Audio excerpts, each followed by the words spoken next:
Bandit kidnap teenager and 6 young women in FCT's Bwari area. Over 11,500 police officers withdrawn from VIP protection duties. African leaders meet in Abuja to forge new development pathways.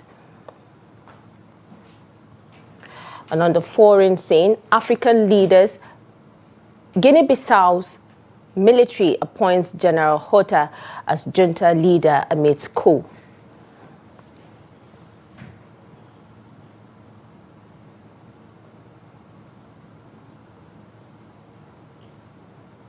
A very good evening to you and welcome to News Hour on Trust TV. I am Fatima Ahmed Musa.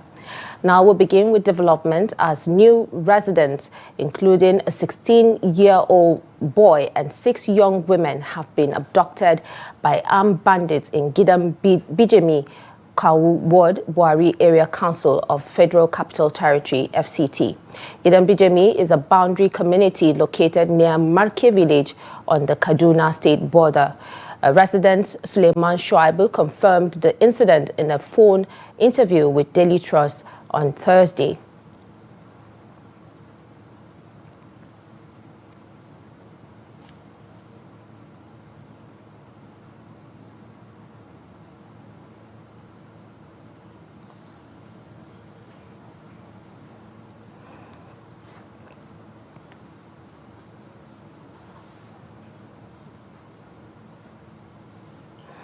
Now joining us via phone call to discuss on the FCT insecurity is Dr. Stephen Okori. He is a security expert. Thank you so much for joining us, Doctor. Yeah, thank you for having me.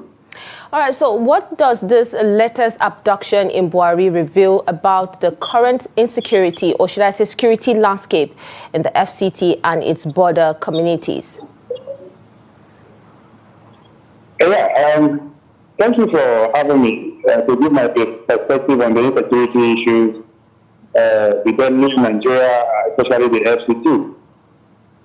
You see, Bwari is prone to issues bordering on kidnapping. Don't forget that some couple of weeks or a month ago, a veterinary doctor was kidnapped alongside his children, also in Bwari. And at the end of the day, he was killed. You see, I've said it times you can remember that kidnapping, especially for ransom, unfortunately has come to stay. Now, why? Because kidnapping is a business that has to do with demand and supply. Though it's on the illegal side, it has to do with some negotiations where sometimes or most times ransom are paid. Now, these criminal elements use this ransom to expand their network and to sustain themselves. And they also use it to see how to lure other criminals, potential intended criminals, into their fold. In the last 1 year, between June 2024 and July 2025, 2.5 billion naira was paid as ransom by Nigeria. Unfortunately, this has become lucrative, and you can see the way and what we are seeing in Nigeria at the moment. It is day of kidnapping. Bandits kidnap, kidnappers themselves kidnap, terrorists also kidnap. Because this ransom or monies that they make from it is what they are using to take care of themselves. But there's a lot that our government, the FCT that we are talking about particularly, there's a lot that they need to do to protect citizens and the individuals that are living within the FCT. All right, so why are border communities like Guinea-Bissau more vulnerable to bandit attacks, and what makes them easy targets?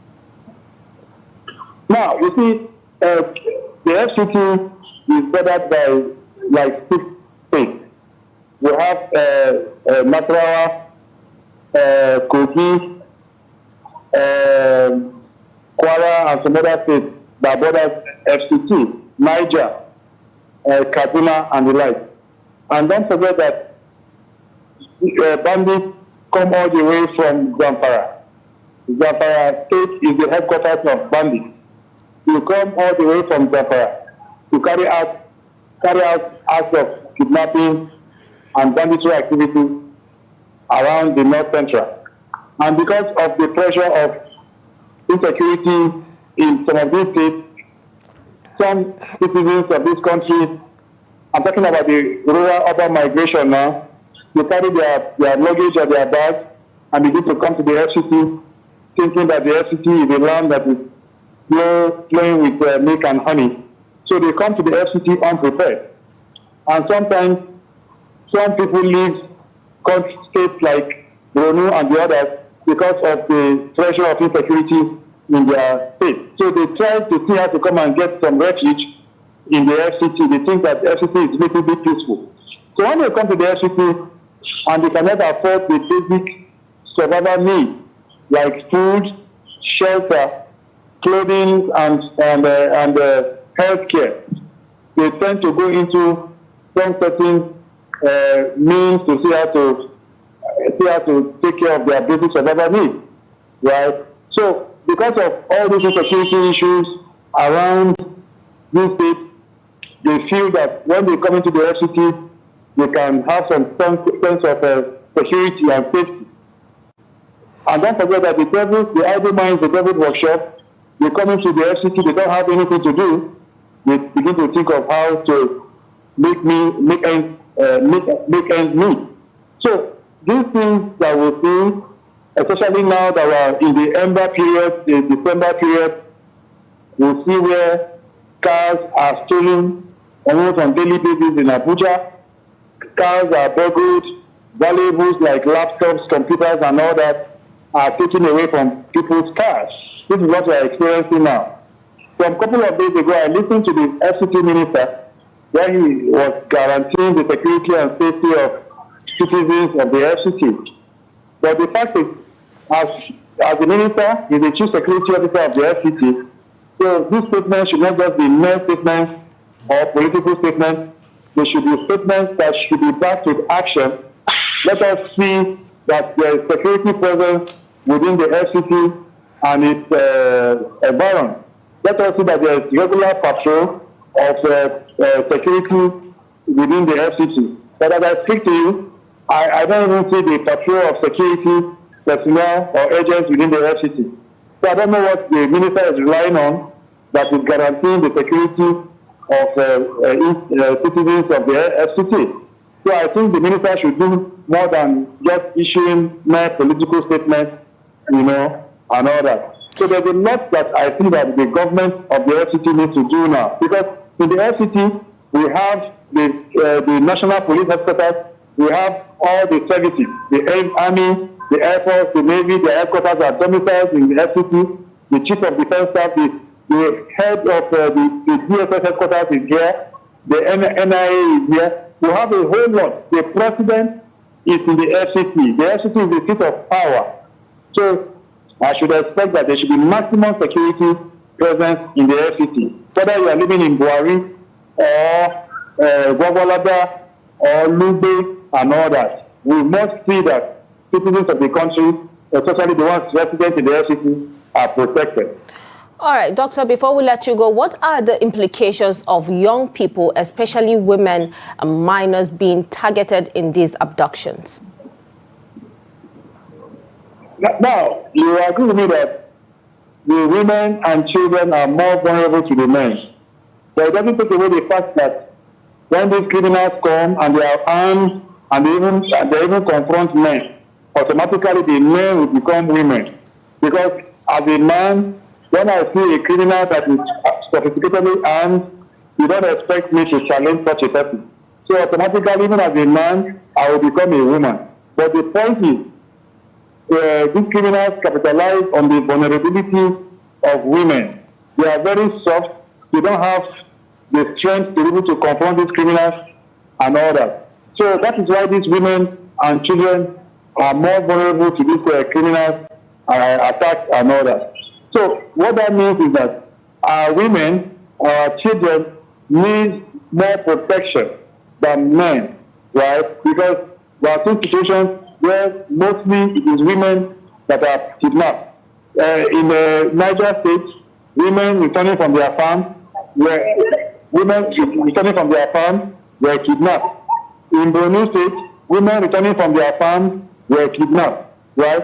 So it is women that are prone, that are more vulnerable to these attacks by kidnappers, and that is why they go after them, because they don't expect any confrontation from women. Whatever they tell women or children, they must obey, they must oblige, and all that. So what I want to advise is that government should see that they provide security for children and women, you know, and the other citizens of the country, whether we like it or not. Men are also kidnapped. That's the way I said. When these criminals meet you or see you, you don't have any reason to confront them or to challenge them. The best that you can do is to apply wisdom, you know. So Nigeria as a country, the Constitution of the Federal Republic of Nigeria, Section 14(2)(b), talks about the primary responsibility of government, which is security and welfare. In this instance, we're not even talking about the welfare of the citizens of the country, we are talking about their security. The question is the government living up to its expectation, is fulfilling that part of that section of the Constitution of security of the citizens? The answer is left for you and I to decide, right? But I want to appeal to government to rise to the occasion. The president has given or issued certain orders, you know, with regards to security in the land. We have declared the state of emergency with regards to the insecurity in Nigeria. All right, now, these statements or comments shouldn't just be mere political statements. They should be backed with action. This is what Nigerians expect. This is what Nigerians want to see. All right, thank you so much, Dr. Steve, for contributing on the News Hour. Thank you for having me. And now we'll move on to more stories. The Inspector General of Police, Olukayode Egbetokun, has confirmed the withdrawal of 11,566 officers from VIP security assignments in line with a presidential directive. Egbetokun emphasized that no governor, minister or influential individual can now demand police protection for personal reasons. He also debunked claims that 120,000 officers were attached to VIPs, calling the figures inaccurate. These are lies. Not true. I don't know where they got their figure from. And that's the figure that's been brandished everywhere. That 120,000 policemen. How many are we in Nigerian police that would attach 120,000 to private individuals? The recent presidential directive that we should withdraw policemen from VIP protection made us to discover that 11,566 policemen are engaged in VIP protection as at today in Nigeria Police Force. Of course, this is not the first time we are implementing this type of directive. Recently, I gave instruction that policemen should be withdrawn from private individuals, and those private individuals desirous of police protection should reapply. Now, President Bola Tinubu has approved the composition of the Nigeria side of the U.S.-Nigeria Joint Working Group aimed at deepening collaboration on security matters. The group, formed following a recent Washington, D.C. visit by high-level Nigerian delegation led by National Security Advisor Nuhu Ribadu, will be headed by Ribadu and included senior officials from key ministries and security agencies. Members include the Minister of Foreign Affairs, Defense, Interior and Humanitarian Affairs, the Chief of Defense Staff, the Director General of the National Intelligence Agency, and the Inspector General of Police. Idayat Hassan, Office of the National Security Advisor, and Paul Alabi, Nigerian Embassy, U.S., will serve as Secretariat. President Tinubu urged the team to work closely with their U.S. counterparts to ensure effective implementation of all agreed security initiatives.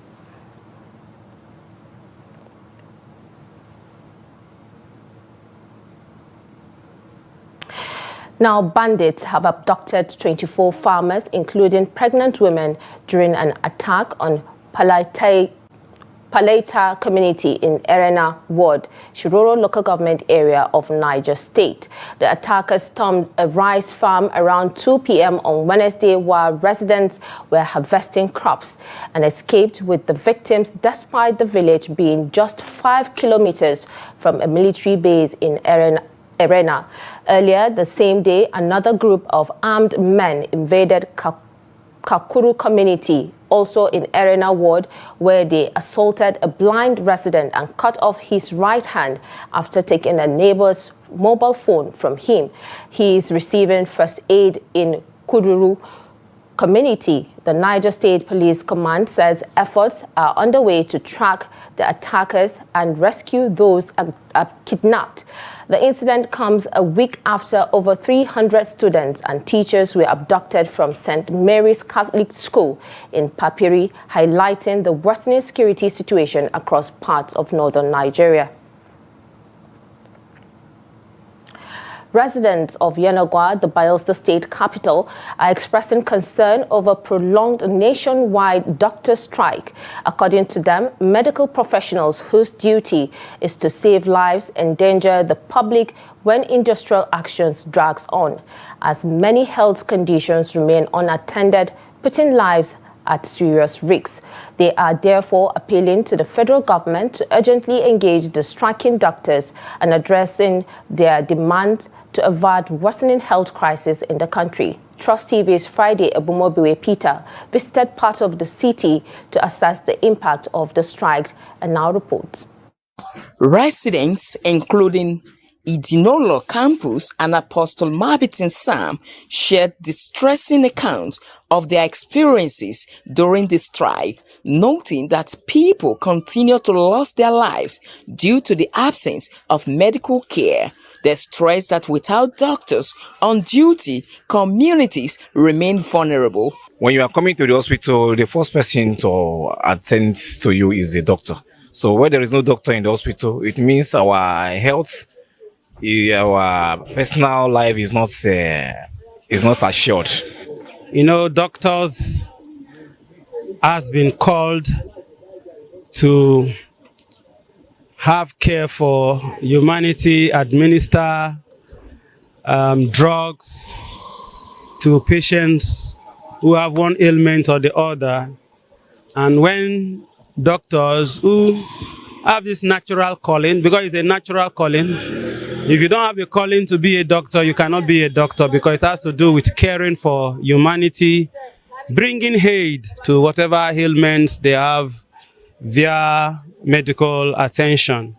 So if they go on strike for a very long time, it will bring death to a lot of persons who are sick. A health expert and member of the Nigerian Union of Allied Health Professionals, Onoima Celestine, shed light on the reasons for the industrial action and urged the federal government to address the workers' demands without delay.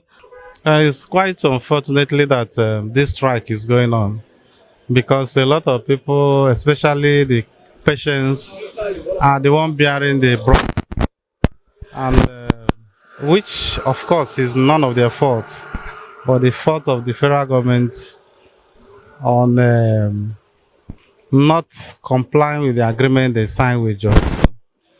And that is just what you are seeing. It's quite unfortunate it's happening. Nobody is happy with it. We have lost a lot of patients because of this. And it doesn't take much for federal government to respect his own agreement he reached with Johesu.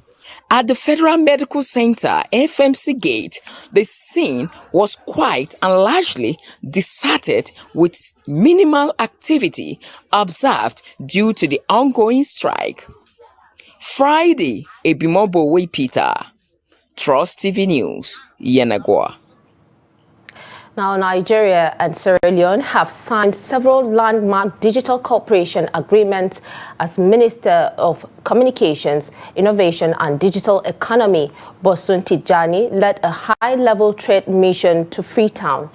The MOUs cover broadband expansion, digital public infrastructure, AI and emerging technologies, cybersecurity, spectrum collaboration, and talent development.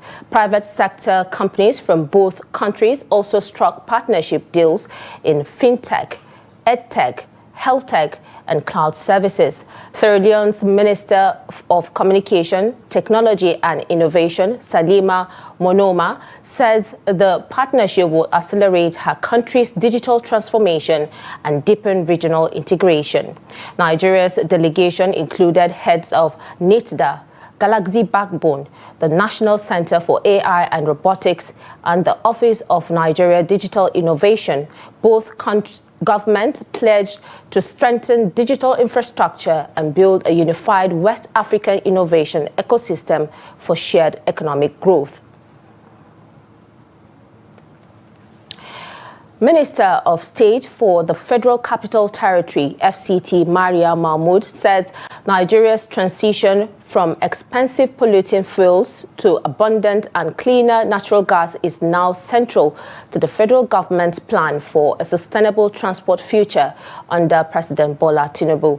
Speaking at the second annual Compressed Natural Gas CNG Conference and World Sustainable Transport Day held at the National Open University of Nigeria in Abuja, the minister described the country's shift to compressed natural gas and more than a technical upgrade, calling it a strategic investment for national survival and economic transformation. She noted that the FCT administration, led by the Minister Nyesom Wike, is pioneering reforms to build a transport system in Abuja that reflects efficiency, sustainability, and convenience. The minister urged private sector partners, financiers, transport operators, and technical experts to align with the government's commitment, stressing that Nigeria's progress depends on swift and collective action. The conference, she says, provides a platform to strengthen national resolve towards a cost-effective, low-emission transport system powered by Nigeria's natural resources. She expressed confidence that the resolution from the conference will help secure a cleaner, more sustainable Nigeria for future generations, while reaffirming the FCT's leadership in advancing the country's sustainable transport agenda. Nigeria has strongly condemned Wednesday's military coup in Guinea-Bissau, describing it as a major threat to democracy and stability in West Africa. In a statement by Minister of Foreign Affairs spokesperson Kimebi Imomotimi, the federal government expressed deep concern over the unconstitutional change of government, saying it violates the ECOWAS protocol on democracy and good governance. Nigeria called for the immediate restoration of constitutional order and the release of all detained officials and the protection of democratic institutions. It also urged military authorities to guarantee the safety of election observers still in the country. The Nigerian Senate has rejected a bill seeking to establish a National Ethnic and Reconciliation Commission. The bill, sponsored by Senator Anthony Ani of Ebonyi South, was turned down at its second reading during Thursday's plenary. The report. The proposed legislation presented by Senator Anthony Yaro aimed to tackle ethnic marginalization, manage grievances, and promote national unity. However, it faced strong opposition from lawmakers. While we have taken several steps to address insecurity, as we are facing now, we lack a permanent national institution dedicated solely to ethnic harmony, reconciliation, and early warning conflict prevention. This bill seeks to fill that gap. Senate President Godswill Akpabio criticized the bill's wording, saying it suggested ongoing ethnic conflict and warned that the permanent commission might send the wrong signal. Not necessary. Nigeria does not need any ethnic and reconciliation standing commission. Nigeria does not need it. We know that. And it's even an indication as if Nigerian ethnic groups are in conflict with one another. And we are living peacefully together. But if you put the question down, they will say, aye, they will say yes, because they want to prove to the colleague who brought the bill that they are with him. Former Governor Adams Oshiomhole also expressed concerns, describing the commission as an additional bureaucratic layer unlikely to offer practical solutions. Executive and non-executive, unfortunately, right now we are borrowing. Why we should open our eyes and create additional overhead to achieve purposes that can otherwise be achieved, even voluntarily, troubles me. But if in the views of the Senate is an offense to shoot down anything, let it go. But this is the one bad law that this country doesn't need. It will not add value, but it will create a subhead for expenditure and no more. While a few senators voiced support, the majority opposed the bill, leading to its rejection by a decisive vote. And we shouldn't make the Senate a laughing stock. So those in support that this ethnic and reconciliation commission be set up as a law in Nigeria say aye. Those against say nay. The nays have it. It is the opinion of lawmakers that such a commission will not serve the purpose of building a united Nigeria. As the global community prepares for World AIDS Day on December 1st, the National Agency for the Control of AIDS is rolling out a week of activities under the theme Overcoming Disruptions, Sustaining Nigeria's HIV Response. The report. The week opens a space to raise awareness, support people living with HIV, and restate Nigeria's goal of ending AIDS as a public health threat by 2030. We have good stories because the theme for this year is overcoming disruptions. And we thank God, just as it's been alluded and testified to by the patient committee themselves, that we have a listening government, we have a responsible government, we have a responsive government, and we are overcoming disruptions. Overcoming disruption, sustaining Nigerians' HIV response is not just a slogan, it is actually a strategic priority. It is a declaration of resilience as a government. Over the past years, like the rest of the world, we faced significant disruptions, particularly recently with the changing global funding landscape. Civil society groups joined the event, including NEP1 and ASH1. Their leaders spoke on government support and the need for a stigma-free environment for people living with HIV. Looking at the theme, overcoming disruption, as we all know, at the beginning of this year, it was a hell, not for only Nigeria, but for the entire world. But one significant achievement, and that made us to stand proud to be a Nigerian, is the commitment of the federal government.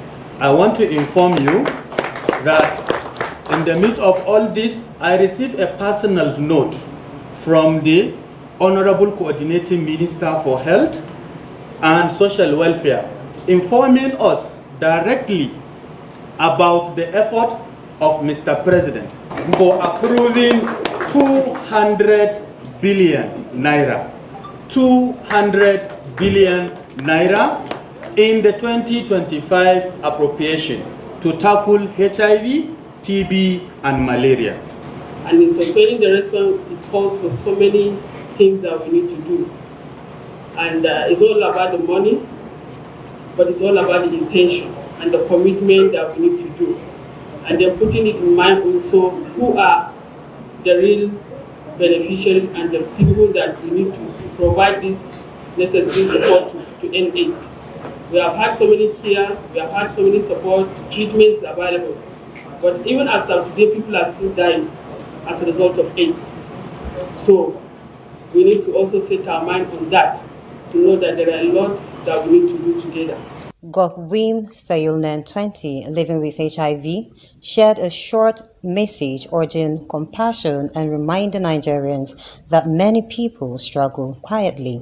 Okay, so the experience has been really vast. I don't think a short interview can take it, but yeah, it has been cumbersome. It has been a roller coaster, and also it has been inspiring living HIV. And I've been living with HIV for the past 20 years now, and living with it has really taught me a lot. that you have to give in order to receive, and you have to just be compassionate to people around you. Imagine if you're not living HIV, you wouldn't know what another person is going through, right? And then you live in HIV, you now see the world in a bigger form, that you have to show love no matter what it is, because you don't know who is living HIV, right? And it's not written on the face.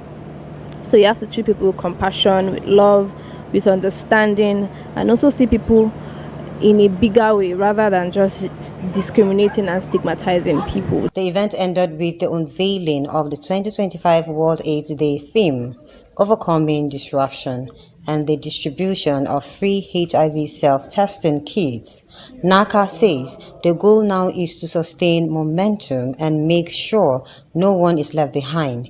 As the week continues, Nigerians are encouraged to use the free testing kit and know their status. Tanti Azal, Trust TV News, Abuja. Now move to health. Survivors of vesico-vaginal fistula, also known as VVF, have called for improved maternal care, especially in rural communities. According to them, the call has become imperative as victims of this devastating childbirth injury say they are not just exposed to personal pain, also ensure stigma and isolation. Trust TV's Abdulaziz Ibrahim visited a VVF treatment center in Kano and now reports. VVF is a condition that causes uncontrollable urine leakage due to damage sustained during childbirth or surgical procedures.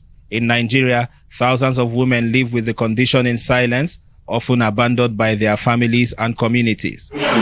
But behind the statistics are real women living with real struggles. This is my fourth childbirth, and all my deliveries have been through CS.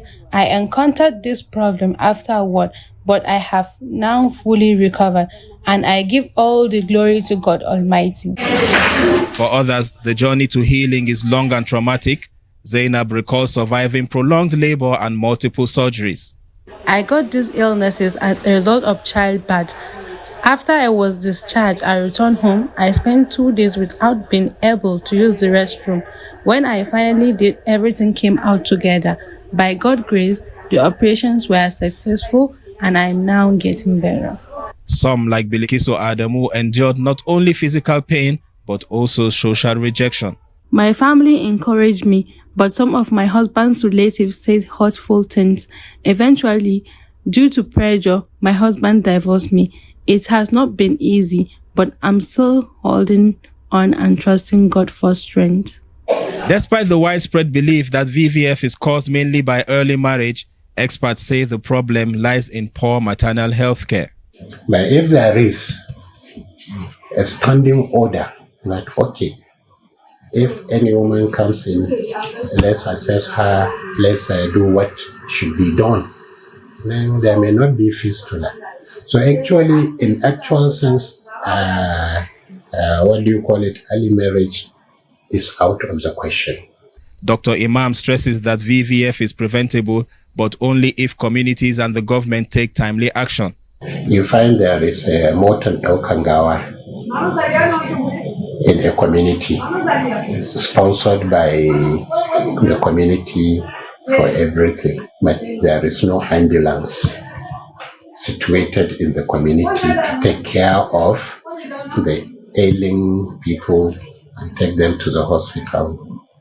If we have ambulances instead of this Motangawa, then that ambulance will be available when a woman is in labor by 2 o'clock in the night or by 4 o'clock in the night, or whatever time she needs assistance, she needs to be conveyed to the hospital for prompt action. Matron Hafsat Ibrahim, who has decades of experience working with VVF patients, says antenatal care remains the first line of defense. If the woman is not enlightened and the area where she's being taken care of is a distance to the health facility or any clinic, and she was not enlightened on how to move about it, either from the sector she is, that is the primary health care she's attending, for referral, she may be kept for long and labored much. That will lead to fistula. Sometimes when it comes to that area where there's no money, the poverty aspect now comes into it. And sometimes the traditional belief of saying that this is not a natural cause. It is either spiritual, demonic, whatsoever attached to, so they should be stranded to go for other medical assistance, forgetting that all she needed was to be traced to the facility where fistula will be taken care of. So to prevent the fistula, there are so many simple steps to be taken. Care of the woman when she is pregnant, either a young girl of 15, 16, 18, 20, or a grown-up woman of 30, 40. She needs to be taken care of. Then that is at home, through her husband, through her family, through everybody. Then the community has to engage itself. Stakeholders say VVF is preventable with proper antenatal services, timely medical intervention, and strong community support. These women's voices remind all that maternal health care is not a privilege, but is a right. Hence, the call is clear: more care, more awareness, and more compassion for women in rural communities. Abdulaziz Ibrahim, Trust TV News, Kano. This is News Hour on Trust TV. Coming up after the break, African leaders meet in Abuja to forge new development pathways. This and more when we return. Do stay with us. Welcome back. If you're just joining, this is News Hour on Trust TV. In case you missed it, here's a recap of our top stories again. We told you that bandits kidnap teenager and 6 young women in FCT's Bwari area. And over 11,500 police officers withdrawn from VIP protection duties. And now move on to more stories. The renowned Islamic scholar Sheikh Dahiru Usman Bauchi, who passed away in the early hours of Thursday, has been described as a humble and generous individual whose life was dedicated to the teachings of the Holy Quran. Family members and loved ones have begun arriving in Bauchi ahead of his burial schedule for Friday in his hometown Bauchi, the state capital. Trust TV's Adamu Imam reports. Followers and well-wishers from within and outside the state continue to extend their condolences from across the country. Trust TV gathered that the remains of the sheikh are being kept at the morgue in preparation for the burial scheduled for Friday, the 28th of November 2025. Abubakar Surumbai, one of his sons, speaks on what the revered scholar left behind. Who passed away this morning by 4:30 a.m. in Niger. So he left 85 children. Among them are 84 of them. All are the memorizers of the Holy Quran. So we thank God over that. Sheikh Dahiru Bauchi's teaching are not just restricted to Nigeria alone. They cut across Africa and other continents. This is a great loss to the entire world, as he was known for the depth of his knowledge of the Quran and how he impacted people. During his lifetime, Sheikh used to tell us he was fulfilled because there are a lot of Quran reciters across the world, as well as those who kept accepting his preaching and propagation of Islam.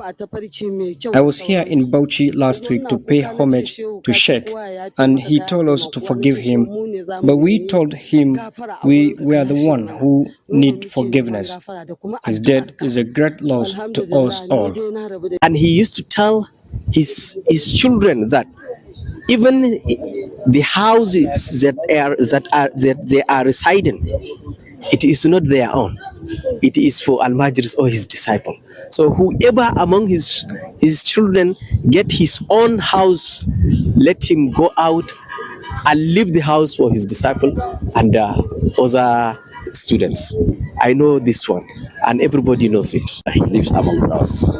He lives amongst us. So our call to his followers, to those that are adherents of the Tariqat or the Muslim community at large, is for them to emulate his path,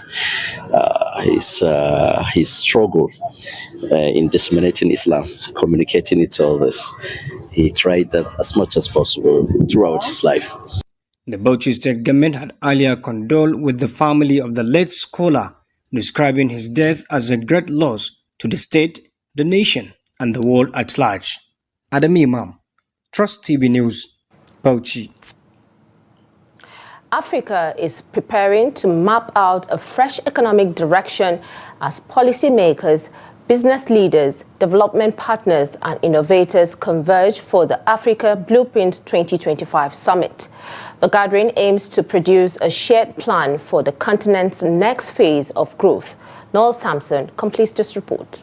The Africa Blueprint 2025 Summit brings together key players influencing the continent's economic path. It creates a space for governments, the private sector, and development institutions to work on a coordinated strategy for long-term progress. The summit comes at a time Africa is dealing with rising unemployment, slow industrial expansion, and limited investment flows, issues that demand fresh thinking and clear actions. Africa stands at the threshold of historic transformation. We are endowed with talent, resources, and a vibrant youth population, and market unmatched everywhere in the world. Yet, we acknowledge the structural barriers that have historically delayed full emergence as a global powerhouse. The Africa Blueprint is designed to confront challenges not just with rhetoric, but with clarity, strategy, and collective actions. Across Africa, there is growing awareness that our long-sought economic transformation will not come from isolated national levels, but from deliberate, coordinated, and visionary leadership that bridges the public and private sectors together. This summit represents more than a meeting of CEOs. It represents a collective commitment to shaping the Africa of tomorrow. It's time for action. Everybody knows the potential of Africa. It is enormous, but that potential has to be tapped. And the way to tap it is to harness all the strengths, the resources, and the energy of the private sector. Because the private sector is the one who can do business. Now, to translate ambition into tangible outcomes, there are specific areas where deeper private sector leadership will accelerate national progress and unlock strong commercial returns. These are the areas. 1. Irrigation facilities and services, agricultural mechanization services, soil diagnostics and restoration, crop genetics and seed technology, climate smart agriculture and carbon market solutions, storage, logistics and cold chain infrastructure, rural landscape infrastructure and off-farm activities, processing and value addition, export logistics and certification, digital platforms linking farmers to markets and inputs. With top-level representation and renewed interest in building stronger economic systems, the African Blueprint 2025 Summit is expected to set the tone for new policies, new partnerships, and a more coordinated approach to development. Well, Samson, Trust TV News, Abuja. The House of Representatives has commended President Bola Tinubu for declaring a state of emergency on national security. Lawmakers also urged security agencies to identify informants who endanger personnel and hinder operations. The report. It was the third and final day of deliberations on Nigeria's security situation. Deputy Speaker Benjamin Kalu opened the session with a commendation from the President, highlighting his responsiveness before outlining the details of the emergency declaration. Listening administration, and to also let you know that the conversations you are having in this sacred chamber is not falling on deaf ears. Steps has been activated, stimulated by the conversations that we are having in this room.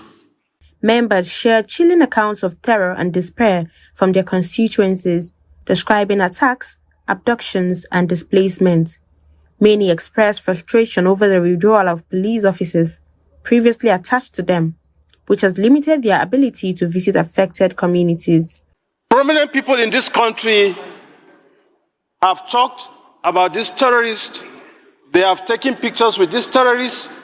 They have acted covertly and overtly. The question is, what message are we passing? Mr. Speaker, honourable colleagues, we cannot legislate in comfort while our people live in fear. We cannot plan for tomorrow while our children are unable to go to school today, while our farmers abandon their fields and our roads become no-go zones. The true measure of leadership is not in the titles that we bear, 30 seconds but in the more, please. lives 30 we protect. seconds. Let history remember that when the nation stood on the brink, we rose, not in silence, but with solutions. Establish a Border Security Control Act to better secure our land borders.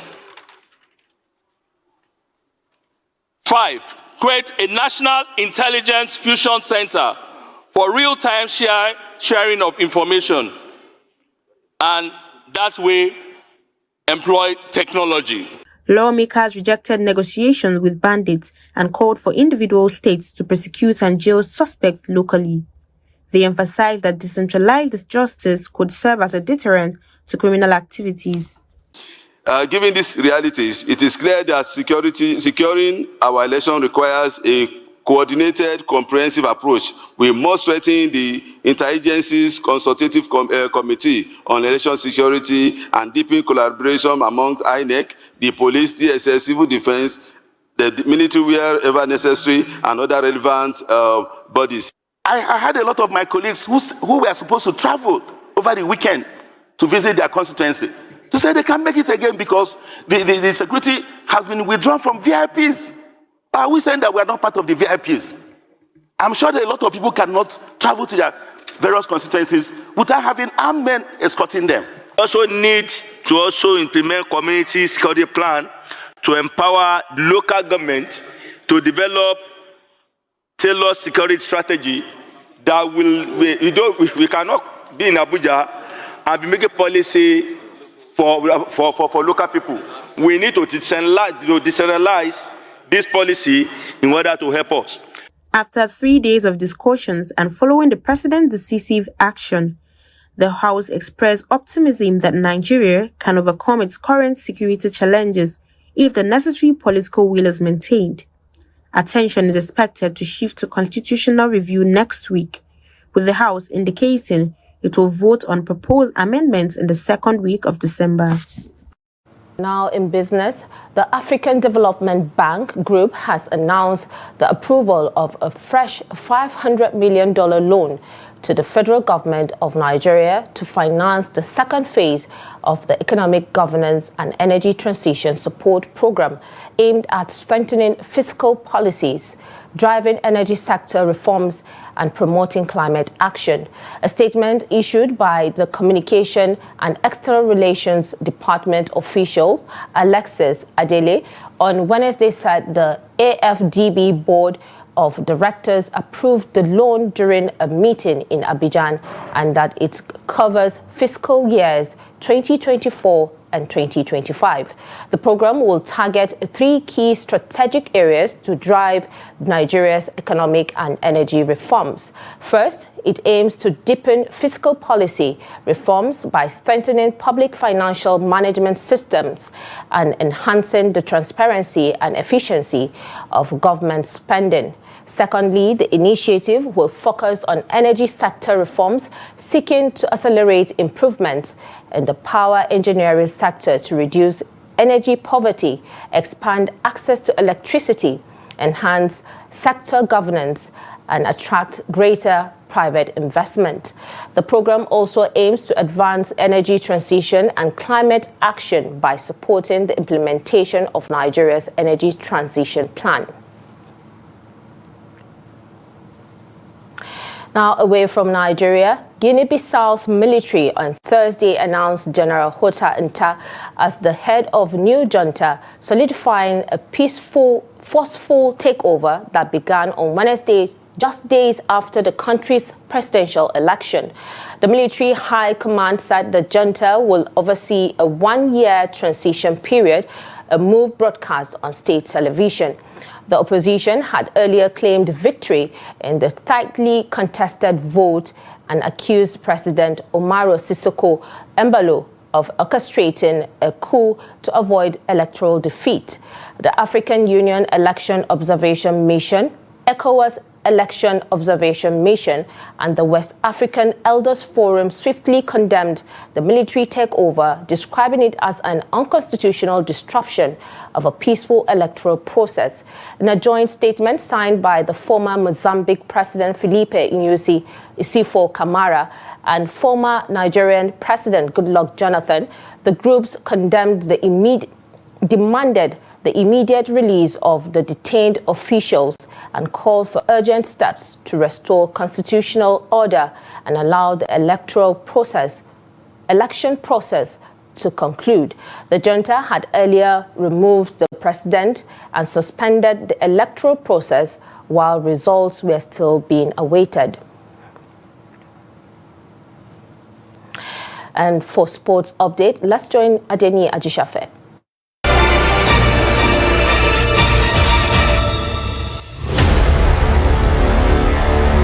In a captivating Nigerian Women Premier League season opener at the University pitch, Iyamo, Edo State, despite dominance over Abia Angels, Conference Queens were unable to convert their numerous scoring chances, settling for a 2-2 draw.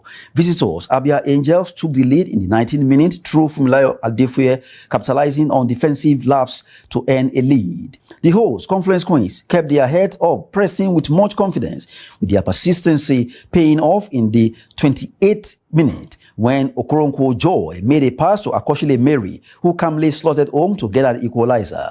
The first half ended 1-1, despite the home team's relentless attacking play. In the second half, the hosts continued mounting more pressure on Abia Angels.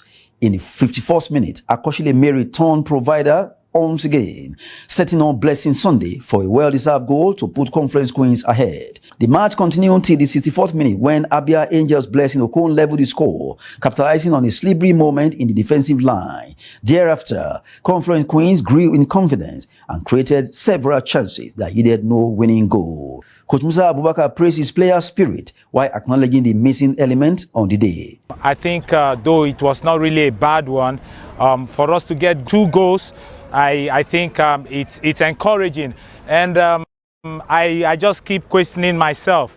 We scored a clean goal, and I don't know what happened, and it was just disallowed. You know, in a home game where you can see the reaction of the fans and everything. But the good thing is that if we can score 3 goals, 1 disallowed, and 2 goals remaining, I think there's hope for us. What we need to do is to make sure we work on the little lapses and ensure that even though we go to away, whichever games we go to, we make sure we have to put the balls behind the net so that it could make us a possible, winner in that match. Up next for Conference Queens is a trip to Lagos to face FC Robo Queens for Match Day 2 encounter.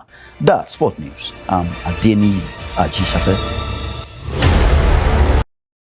And with that, we have come to the end of News Hour on Trust TV. Do not forget to watch and catch us across all our social media platforms for more news, programs, and documentaries.